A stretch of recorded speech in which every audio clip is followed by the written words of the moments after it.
Bom, em primeiro lugar, eu quero agradecer mais uma vez aos nossos dois corais, o exemplo de superação que vocês nos trazem aqui com a apresentação artística.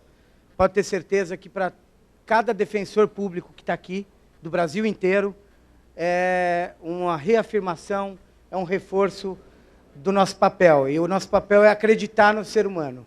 Né, acreditar que o sistema penitenciário brasileiro ele tem causado estrago, ele tem causado sofrimento, ele tem esgarçado mais ainda o tecido social, que já é um tecido social tão frágil,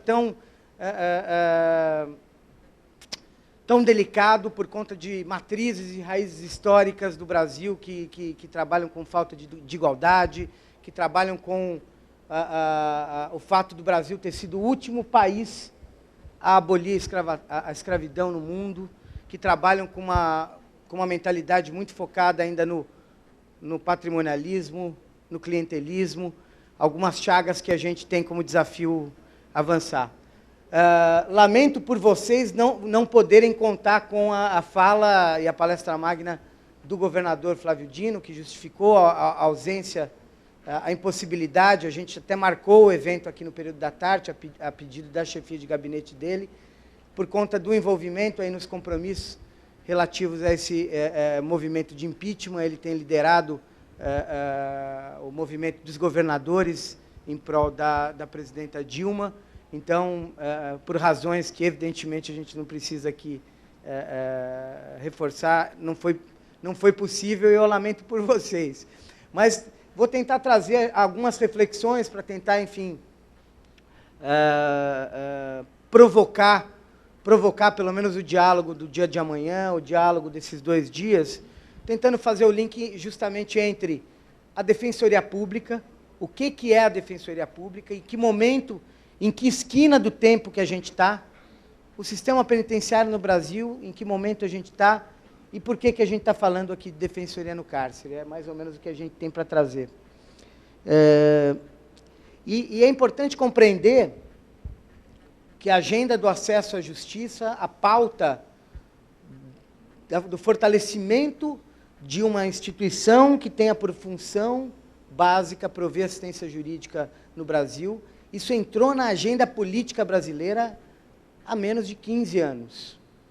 Né? Nós sabemos que na Constituição de 34 havia lá uma previsão, né, aquela Constituição bastante inspirada no modelo de Weimar, de um órgão público que possa fazer a defesa daquelas pessoas que não têm dinheiro para pagar um advogado, mas logo em seguida veio o Estado Novo, cassaram aquela previsão, e a gente resgata essa previsão só em 88.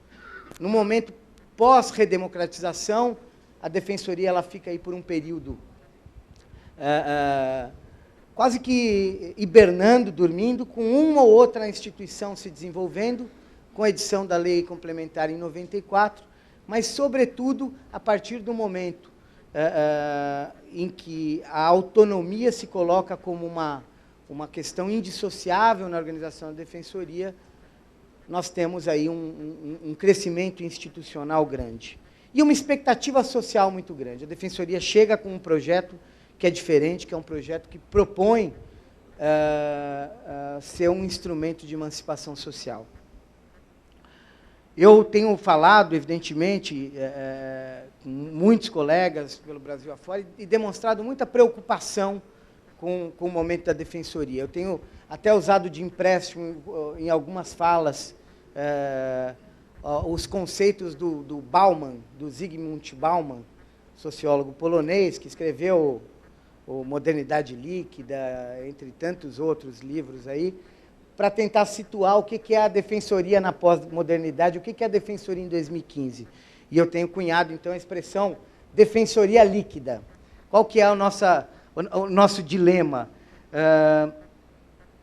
Nós trabalhamos dentro de um sistema de justiça que trabalha com valores extremamente tradicionalistas. Nós sabemos que o sistema de justiça é, no nosso país, por essência, um instrumento de manutenção do status quo vigente.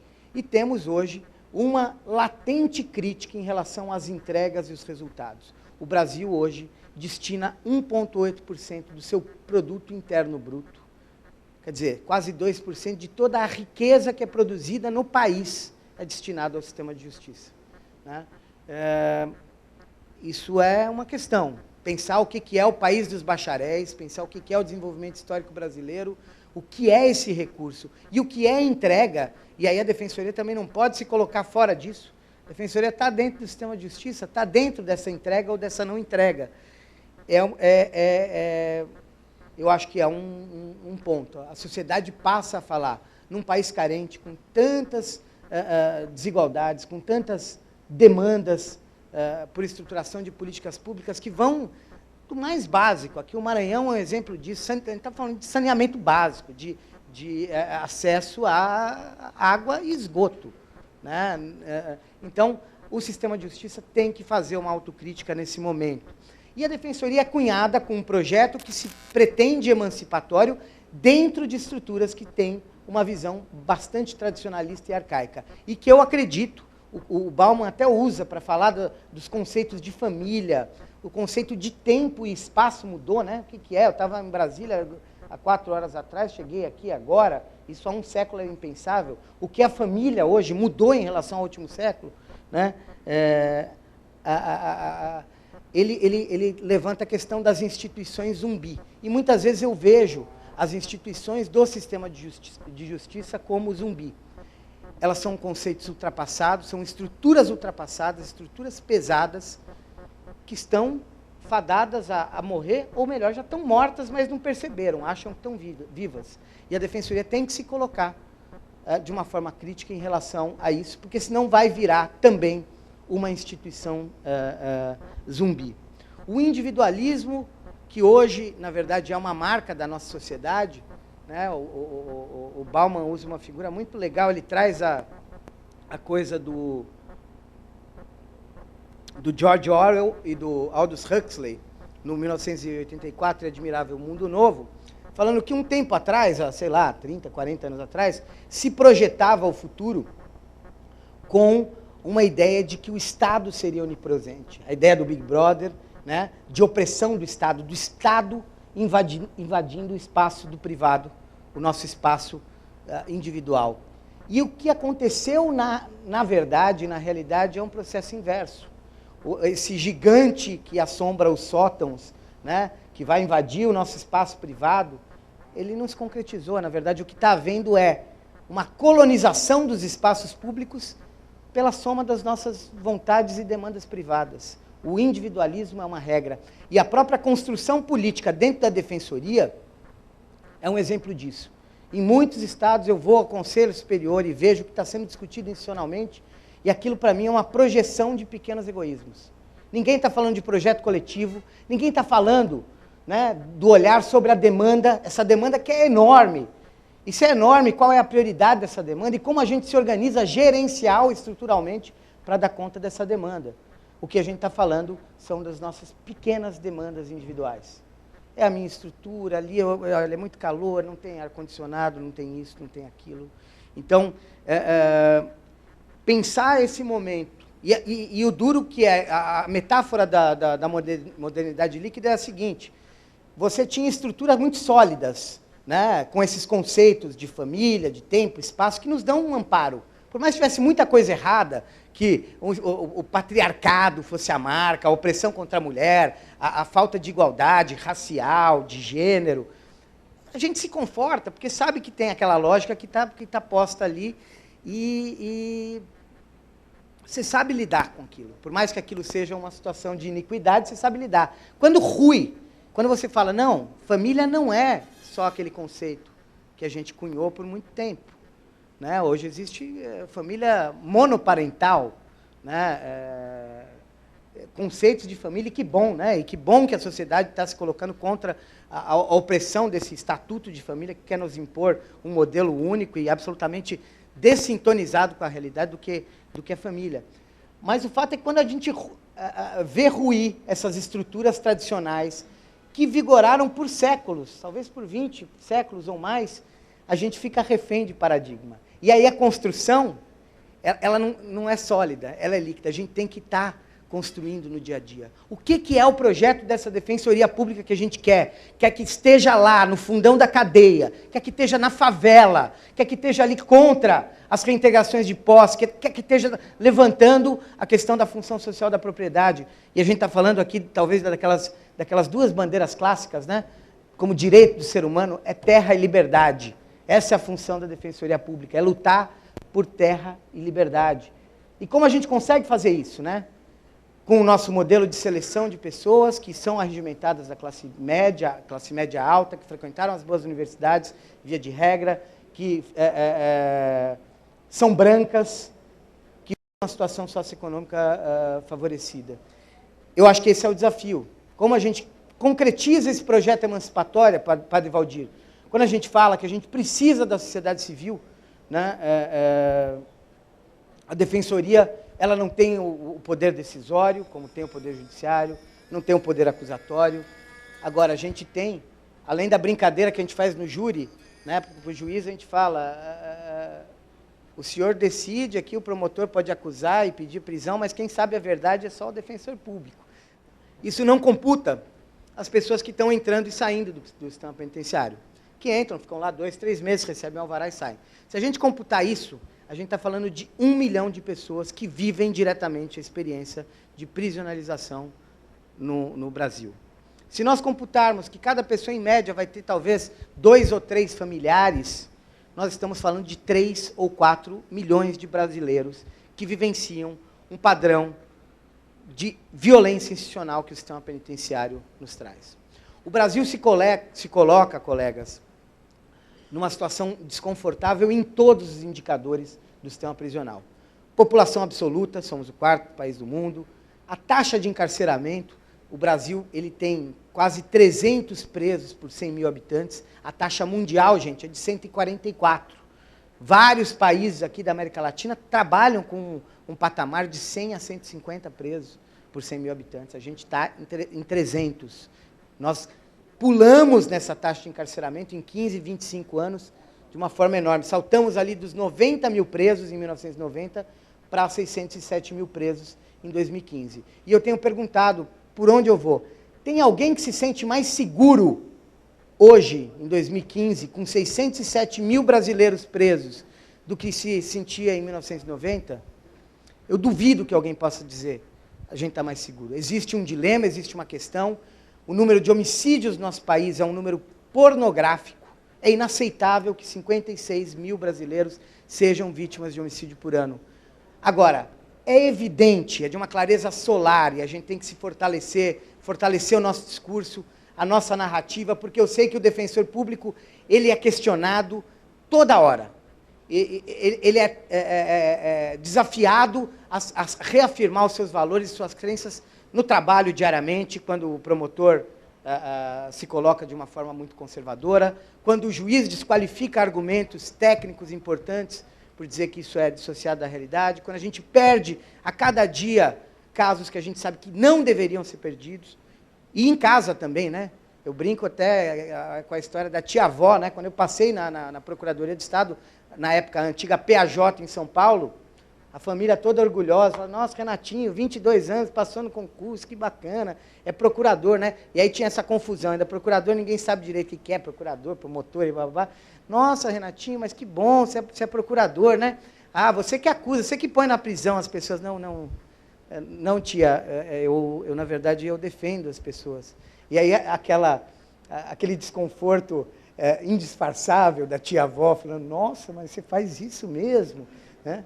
E eu acho que a gente tem que se fortalecer, e a gente se fortalece olhando o que está acontecendo no Brasil e estudando criminologia, gente. Não vai ser por meio da dogmática penal, do processo penal clássico, que a gente vai conseguir se colocar de uma forma qualificada nesse debate.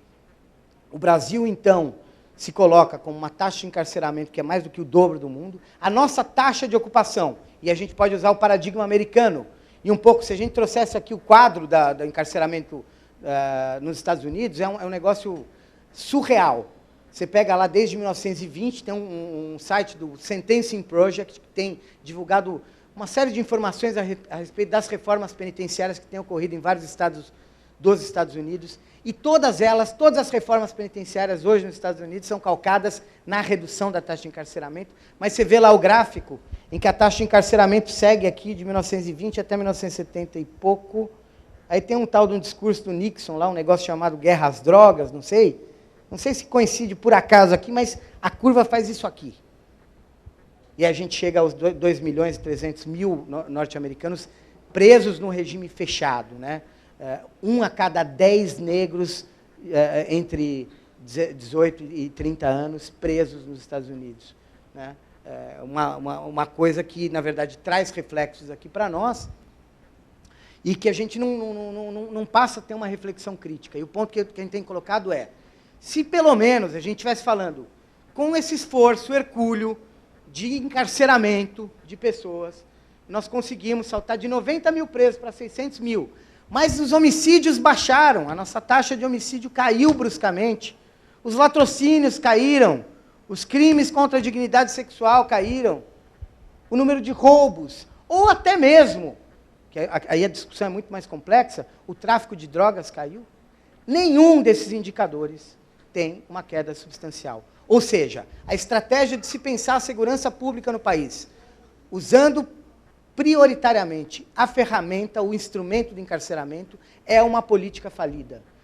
Podem encher os seus peitos e falar isso diariamente para os seus promotores e para os seus juízes. Os senhores estão equivocados.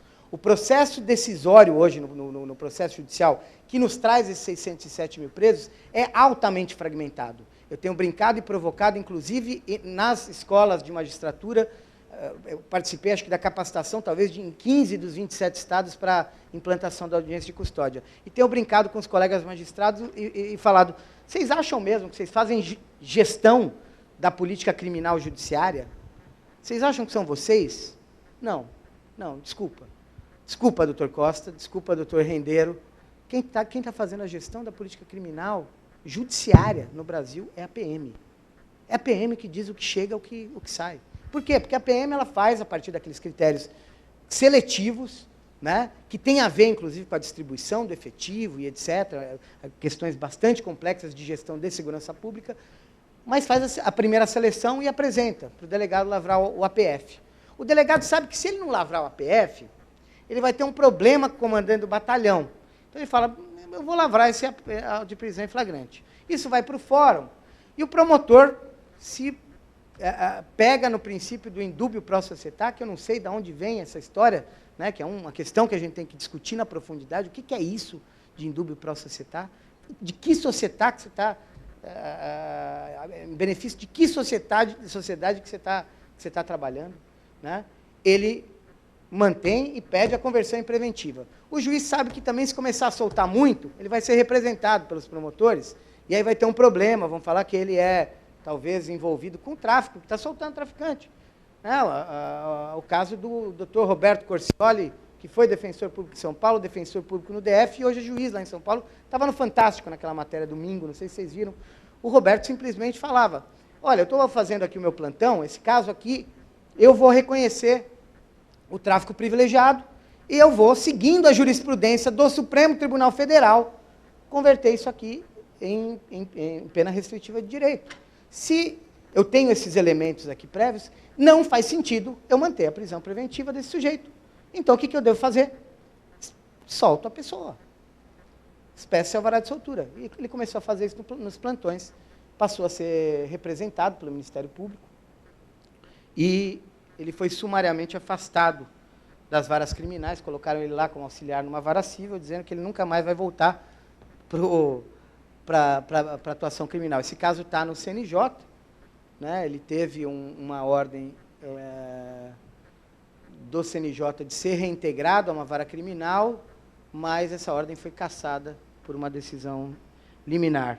Mas o que eu estou dizendo é, esse processo ele é fragmentado, essa responsabilidade ela é atribuída sempre para o outro na cadeia, e todo mundo lava as mãos. E, na verdade, talvez aí esteja o segredo do sucesso hoje da audiência de custódia, que a gente conseguiu criar um momento de circularidade, né, em que o juiz, de fato, tenha um momento, uma oportunidade, um delta T ali, que ele vai parar para olhar, porque ele está fazendo isso aqui na audiência. depois de 90, 120, 160 dias. Né? Porque na prática é isso. Na dúvida, vamos lá. Não, é tráfico. Tráfico é um crime grave, que desassossega a sociedade. É roubo. Né? E a gente sabe que tem o roubinho e tem o roubão, né? Sem querer subestimar o desvalor da conduta, sem querer subestimar a experiência da vítima num crime patrimonial, mas é evidente que tem roubinho e roubão. E 80%, pelo menos ali no Fórum da Barra Funda, não é, Thalita? Que a gente vê é o roubinho, é o celular de plástico de R$400 que é tomado ali com uma ameaça, sem violência real. Né? Então, eu acho que a gente tem que manter essa crítica e olhar o que é a síntese desse processo fragmentado, desse processo decisório fragmentado. Por fim, nós temos um altíssimo índice de presos provisórios, 41%, 250 mil pessoas presas. Esse índice ele é inaceitável. O Brasil tem que estabelecer como meta ter um índice de 15% a 20% de presos provisórios. Isso tem que ser trabalhado em parceria com o Poder Judiciário. Acho que a audiência de custódia é um grande passo, um primeiro passo, mas eu não tenho dúvida que aí existe algo a se trabalhar. O estudo que a gente fez com o IPEA recentemente constatou o seguinte: 37% das pessoas que aguardam o processo presas, quando são sentenciadas, ainda que sejam condenadas, recebem uma pena que não implica na privação da liberdade.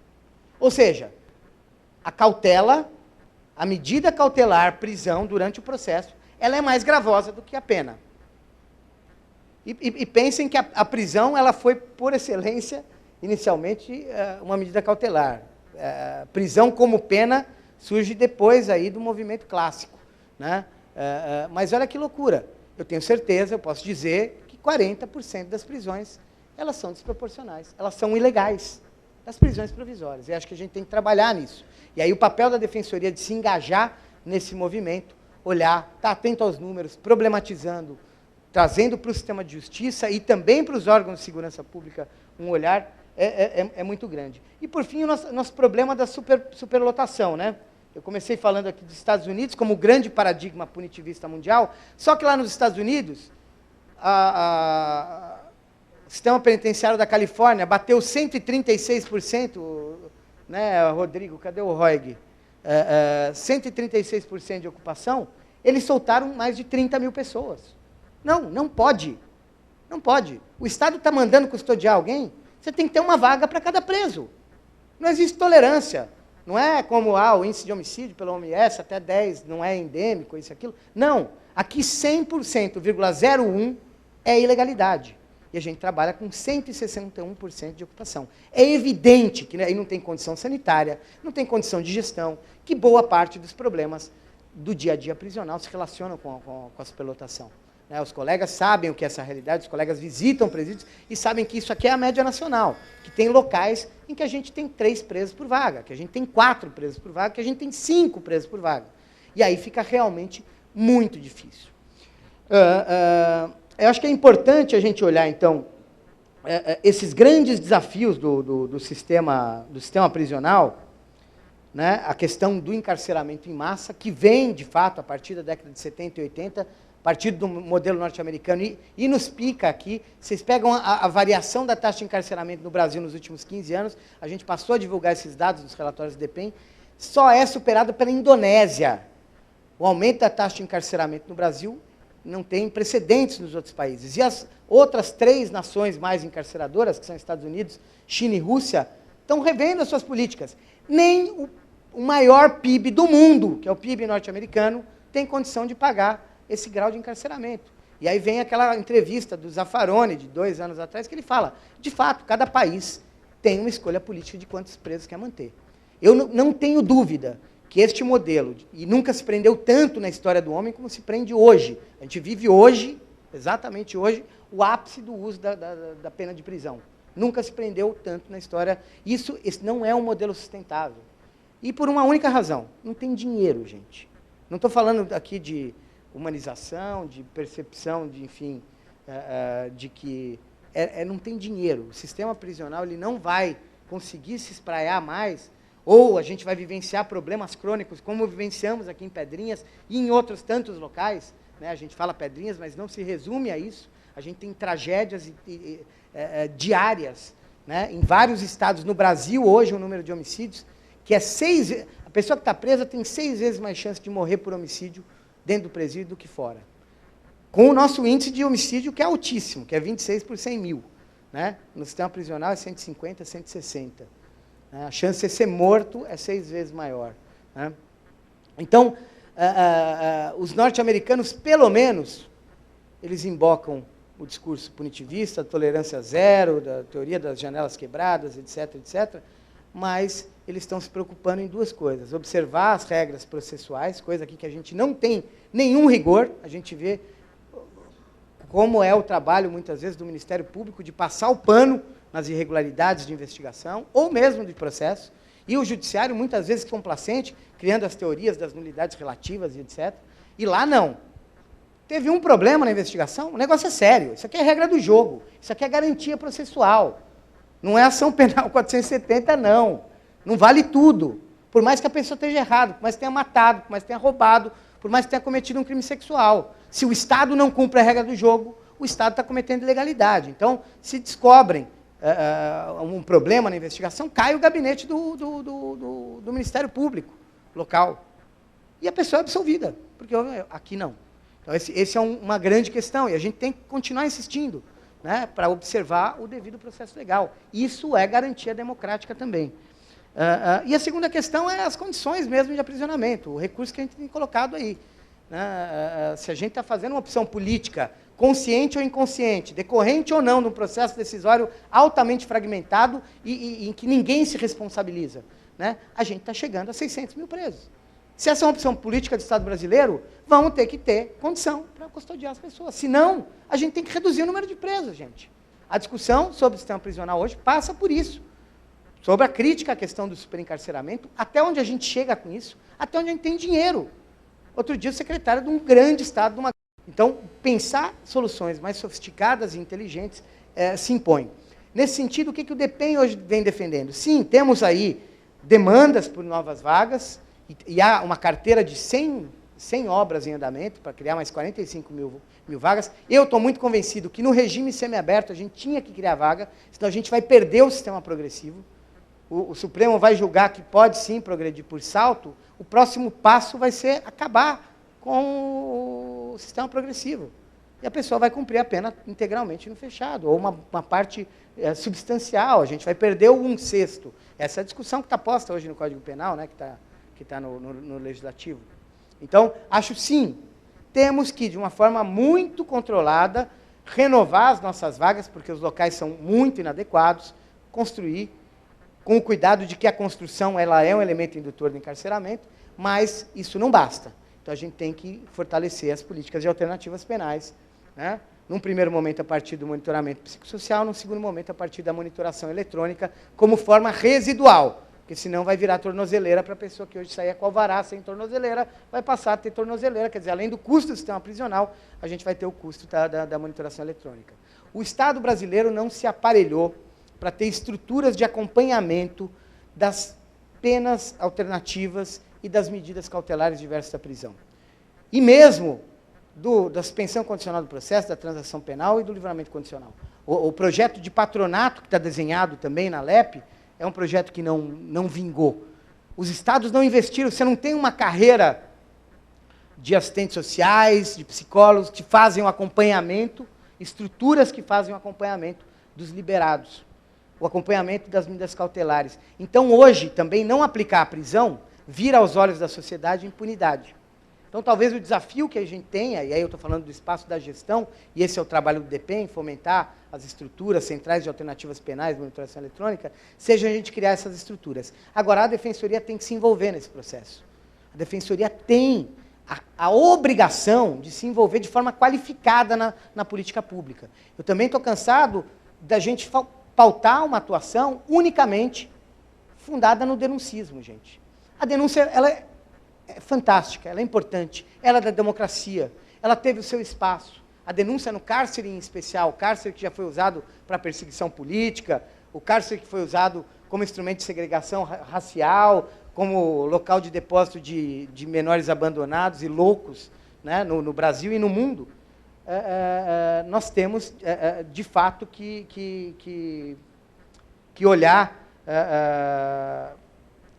com bastante cuidado que, além das estruturas penitenciárias, para a gestão prisional, a gente precisa criar as estruturas para acompanhamento das outras penas. Se a gente não se envolver, continuar só no denuncismo, nada presta aqui, né? E é fácil, é só visitar um estabelecimento, a gente consegue preencher 20 páginas de um relatório dizendo o que tem de errado, o que tem de... Agora, como a gente mexe nessa política pública? E talvez uma das chaves seja essa, a gente criar as outras estruturas também, para que o juiz consiga se sentir seguro para falar, eu não vou aplicar prisão aqui. Que é um pouco o que está acontecendo com as audiências de custódia, e o meu medo é que retraia, que os resultados importantes que a gente tem galgado, eles se retraiam se a gente não criar essas estruturas. Então, acho que esse é um ponto no que diz respeito à redução do déficit. Não tem solução, e acho que isso tem que estar no nosso discurso, num discurso mais macro, enquanto agente político mesmo, a problematização do superencarceramento. Este não é um modelo sustentável. No que diz respeito às políticas de reintegração, o Brasil não conseguiu articular as políticas públicas em torno do sistema prisional. Achar que o diretor do presídio vai fazer os arranjos para prover a saúde prisional, a educação, o trabalho, a segurança interna, a assistência social e assistência jurídica, é acreditar que existe super-homem ou supergestor. E o modelo todo penitenciário, historicamente, no Brasil, é calcado nessas crenças, né? Os arranjos de trabalho é o diretor que tem um amigo ou cunhado que é diretor de uma empresa que ele traz para lá. Ele conhece alguém na Delegacia Regional de Ensino, conseguiu trazer ou isso ou aquilo, né? Quer dizer, não existe uma sensação, ou a gente cria lá o concurso de médico do sistema penitenciário. Nunca passa gente ou não tomam posse. Nunca tem médico no sistema penitenciário. As políticas públicas, colegas, universais, têm que chegar dentro do presídio. A chave para as políticas de assistência e reintegração, sobretudo, estão na intersetorialidade. O SUS tem uma dívida histórica com a população prisional brasileira. A gente desenhou uma política, que é o PNAESP, a gente depois pode dialogar sobre isso com profundidade, e a Defensoria precisa nos ajudar a fiscalizar. Por que o Ministério da Saúde não está aportando mais recursos para que a gente tenha equipes de UBS em cada unidade prisional? A mesma coisa as políticas de educação que a gente está tentando articular, Pronatec, EJA, todos esses programas, Brasil Alfabetizado, os programas de educação para o sistema prisional. Não tem como a gente achar que, de fato, é uma instituição total, criar um microcosmo, micropolíticas para aquele espaço. Se a gente não articular as políticas públicas universais, a gente está primeiro negando os direitos sociais dessas pessoas, que só têm o direito de locomoção tolhido e os direitos políticos suspensos, quando condenadas. Né? Se a gente não articular essas políticas e também olhar isso de uma forma sofisticada, é também dar um passo além do denuncismo. É muito fácil fazer ação coletiva, é muito fácil fazer pedido judicial, é muito difícil entender a política e se colocar como um agente que pode facilitar, que pode entender os dilemas da Camila aqui como gestora no Maranhão, que eu tenho certeza é uma pessoa altamente comprometida, altamente séria, altamente capacitada para tentar melhorar o sistema prisional. A Defensoria tem que estar olhando esse espaço. Se a gente não estiver junto com um gestor como a Camila, aqui, a gente, não sei, vai estar falando da guerra de todos contra todos. Está na hora da gente dar um passo além do denuncismo. Essa é a cilada e é a grande reclamação, né? É claro, o gestor prisional às vezes se incomoda, fala, poxa, mas eu sou o espaço mais fiscalizado. Tem 10 instituições fiscalizando o sistema prisional. É Judiciário, é Ministério Público, é Defensoria, é OAB, é Conselho Penitenciário, é CNPCP, é a Ouvidoria do DEPEN, é agora o Mecanismo Nacional de Combate à Tortura, é o Conselho da Comunidade. E de fato, e eu falo, secretários, olha, de fato, né, e que bom que numa democracia o espaço em que a gente priva uma pessoa de liberdade, em quem está custodiando, que o Estado está fazendo a sua intervenção mais aguda na vida de um ser humano, a gente tenha essa fiscalização, porque não tivemos em alguns períodos, né? A ditadura não está tão antiga para a gente esquecer, né? O que é a pessoa sumir, o que é não saber onde está a pessoa, onde ela está, em que porão. Que bom que a gente tem que fiscalizar. Mas o fato é que os arranjos todos de políticas eles têm que ser articulados, e o papel da Defensoria é entender melhor essa política, se colocar de uma forma ombreada, acho que com o gestor, entendendo, apontando, sim, Nosso papel é diferente, nosso papel não é de gestor prisional, sim, e a Defensoria tem um papel de fiscalização, tem um papel, enquanto órgão de execução penal, está previsto expressamente na LEP. Né? Aquele chororô também, não, mas vocês são mais uma corregedoria, já tem a corregedoria do Judiciário, já tem o Ministério Público, agora vem a Defensoria, mais uma corregedoria. Não, é um órgão de execução penal que tem por função fazer a fiscalização.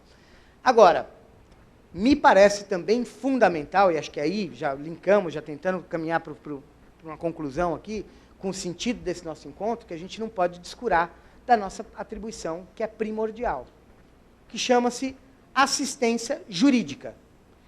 Meus colegas e minhas colegas, talvez a maior causa de reclamações naquelas 2.000 cartinhas que a Gabriela falou aqui, que chegam na Defensoria, seja assistência jurídica. A gente sabe que tem local que você chega lá, o preso fala, não, nunca vi defensor público, não tem aqui não, e que tem. Né?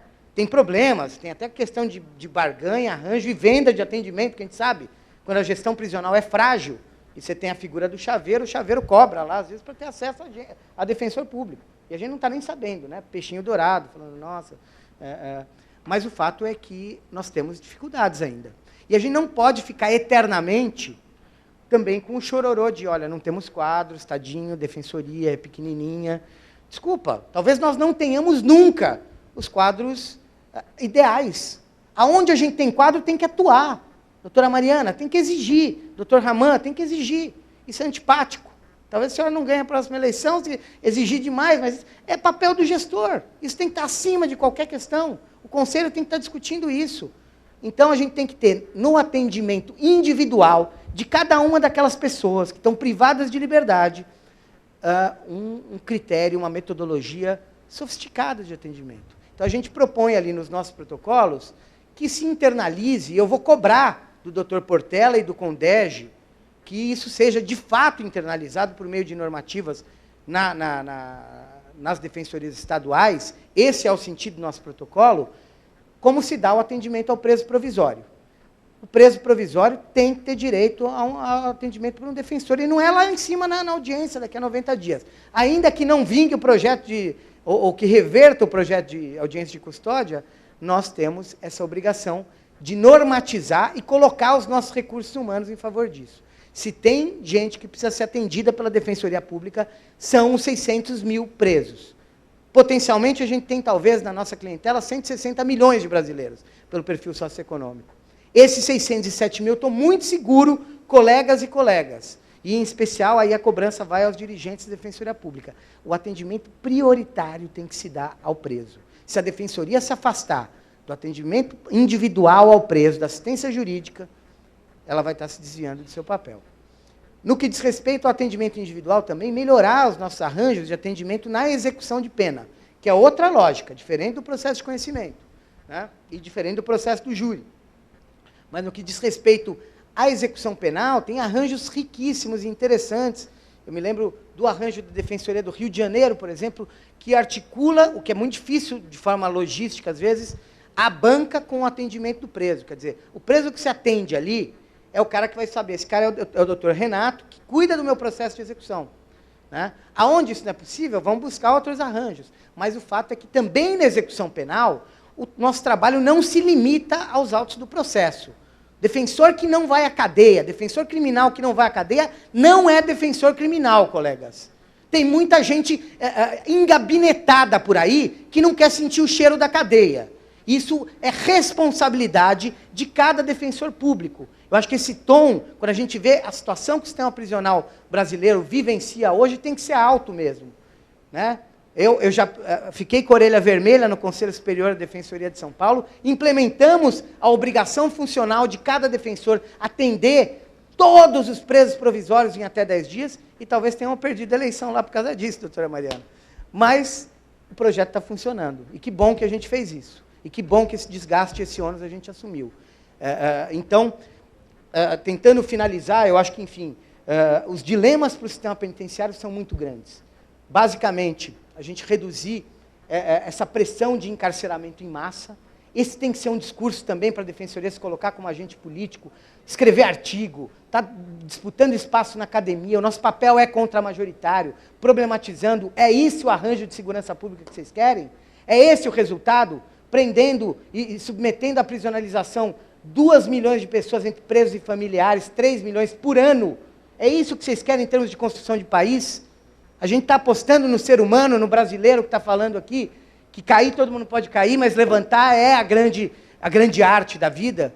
Né? Esse é um discurso que a gente tem que embocar politicamente, entrar no debate legislativo, como a ANADEP vem fazendo, Joaquim. E fica aqui o registro da assessoria legislativa, que está no Congresso. A gente se legitima quando a gente está lá. Não é só brigar por subsídio, por auxílio, por aquilo. É brigar, sim, por um estado de coisas um pouco melhor. Né? Então, essa problematização do superencarceramento, encarceramento em massa, a articulação da redução do déficit não só na chave da construção de vagas, mas do desvio e do fortalecimento da política de alternativas penais, e a Defensoria tem que estar nos fóruns de alternativas penais, tem que entender a política, tem que cobrar que tenha assistente social, que a gente crie as redes, os referenciamentos do sistema de justiça criminal com as políticas sociais. Né? A gente tem essa obrigação, e se a gente não entrar nessa política, vai ser muito difícil. E, por fim, as políticas de reintegração. Só 16% dos presos trabalham no sistema prisional brasileiro, 11% estudam. O Estado brasileiro abriu mão de acreditar na pessoa que está lá dentro. A pessoa que está lá dentro, embora a gente fale, não, hoje o mercado é competitivo, a pessoa tem que estar preparada para ser absorvida no mercado. Né? O que a gente ensina no sistema prisional é justamente o oposto do que se espera para a pessoa ser inserida nesse mundo moderno, competitivo e etc. O padrão do ócio, da violência, do desrespeito, a presença de facções criminosas, que também não podemos trabalhar na chavinha de coitadinhos, não. A violência e a opressão ferrenha a partir de determinadas facções. Não podemos generalizar, existem facções e facções, existem catadões que se chamam de facções, e existem facções com comando único que, de fato, distribuem droga lá fora, que cometem crime, que são, de fato, perniciosas, que extorquem as pessoas também dentro do sistema prisional. Nós temos que olhar isso com calma. Agora, temos que resgatar as políticas de reintegração. Não é acreditar aqui, gente, no mito da ressocialização, da reeducação, que a gente vai transformar os presos em pessoas dóceis, úteis, boazinhas depois da experiência. Não, isso não acontece. O cara é preso, ele sai pior. Sempre. Sempre. Agora, isso não quer dizer que a gente tenha que falar, não, então, como se frustrou o ideal ressocializador, deixa o cara lá, vamos neutralizar só. Não, a gente precisa dar. 8% das pessoas, desses 607 mil presos só, tem ensino médio, gente. A média nacional é 30%. A gente está falando do lumpen, a gente está falando do seu João e da dona Maria, que já são 37 mil mulheres presas no Brasil, que têm o perfil de atendimento da Defensoria Pública. Então, eu acho que articular as nossas atuações dentro desse espaço de inspeção ou de verificação das condições do aprisionamento, melhorando a metodologia, e o DEPEN e a ouvidoria vai estar ao lado da Defensoria com isso, mas também praticando exercícios de alteridade, olhando a política pública, o espaço do gestor público e imaginando como que a gente melhora isso também, e qual que vai ser a pressão, talvez seja mais recurso, talvez seja fortalecimento aqui, que não é com ação civil pública, gente, que a gente resolve política pública. Não é com denuncismo, não é só colocando no jornal. Isso pode ser uma ferramenta de pressão importante, sim. Tanto a ação judicial como o uso da mídia. Pode, não vamos descartar isso, não. Agora, para a gente, de fato, intervir positivamente no sistema, a gente tem que entender a política pública, a partir dessas inspeções, desse trabalho, olhar isso, fazer diálogo, temos que estar aberto. O isolamento é o maior erro político que a Defensoria Pública pode trazer. E aí propor, de forma concreta, afirmativa, melhorias na gestão da política penitenciária.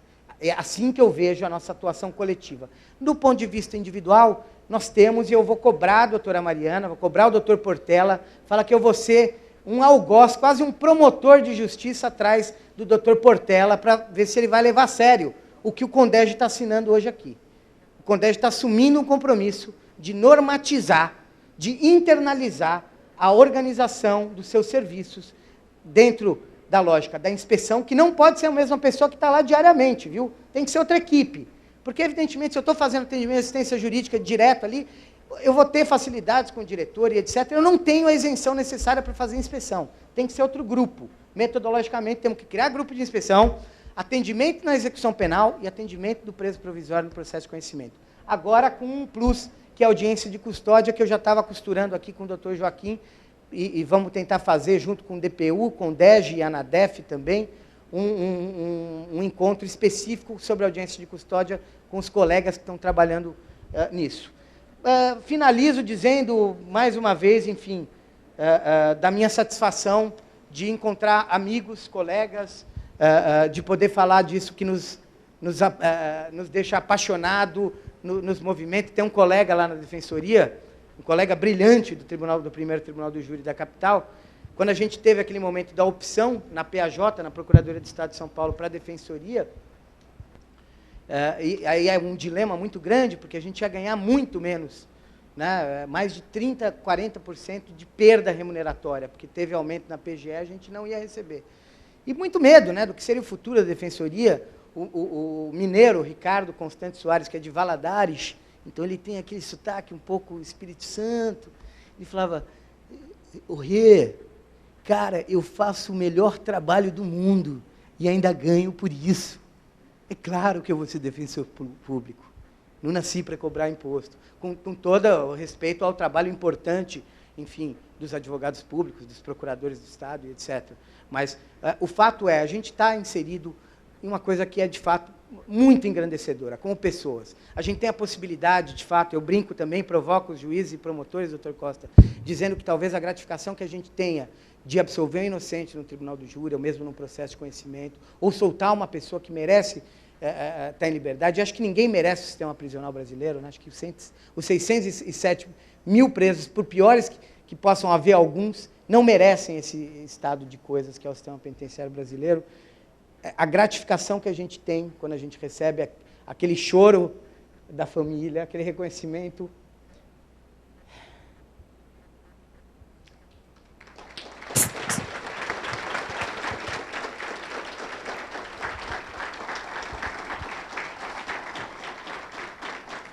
Eu acho que é a coisa de fato que nos move, que nos faz nos apaixonar diariamente por esse trabalho, que nos faz ser defensor, com D maiúsculo,